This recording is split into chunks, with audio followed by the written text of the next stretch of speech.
Булар эми биз ушу дарбызды коондаганда пышкандарын билебиз да биз. Булардын пыша турган убактары августтан кийин. Августтан бир 10-15-нен дарбыздар пышат. Ошондо чыгат. Ошондо жердин өзүнүн күчү менен чыгып, организмге эч кандай зыяндуулугу болбойт да. Бул жашылча жемиштер тагыраак айтканда дарбыз кондор убактысынан 1 ай эрте бышкан. Мындан улам тиешелүү адистер рейдке чыгып, алардын сапатын, зыяндуулук деңгээлин текшерүүгө алды. Азыр көрөйлү, текшерип көрөйлү, канча чыкканын көрөйлү.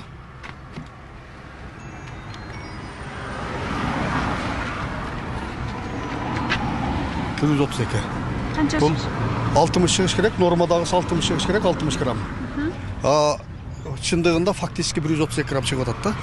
Ошондо буда экесе дарысы көп.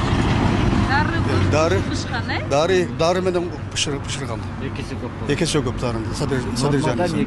Дарбыз коңшу Өзбекстандан келет. Ал эми Тажикстандан алынып келинет деген анделектерде дагы ченеминен жогору өлчөмдө дары кошулуп бышканы белгилүү болду.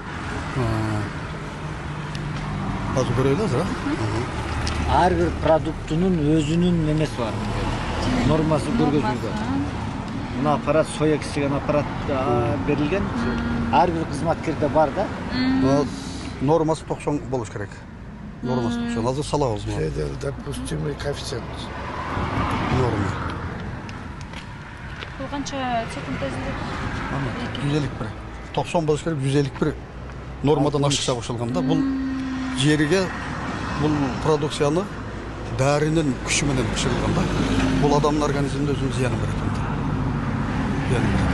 Ошон үчүн жана кайрылуу ушу элибизге дагы кайрылам да. Азыркы убакта шашпастан, азыркы убакта керек болсо албаш керек болот.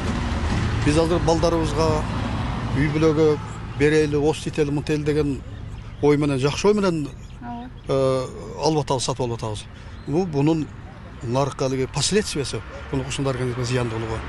Адистердин айтымында жер жемишке кошулган дары азот кислота болгондуктан адамдын организмине кирген соң алгач ич өткөгө оорусун пайда кылат. Ал эми 4-5 саат өткөн соң башы ооруйт.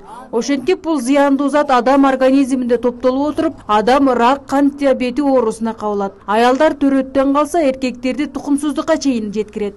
Дарбыз коон жашылча жемишти жеген адамга бул организмине абдан чоң зыян алып келет. Ал акырындык менен барып адамды ырак оорусуна алып келиши ыктымал. Анын үстүнөн эң коркунучтуусу бул азыр жаш балдарга. Мына күн ысып атат. Күн ысыган сайын бул дарбыз коондордун дагы адамга зыяндуу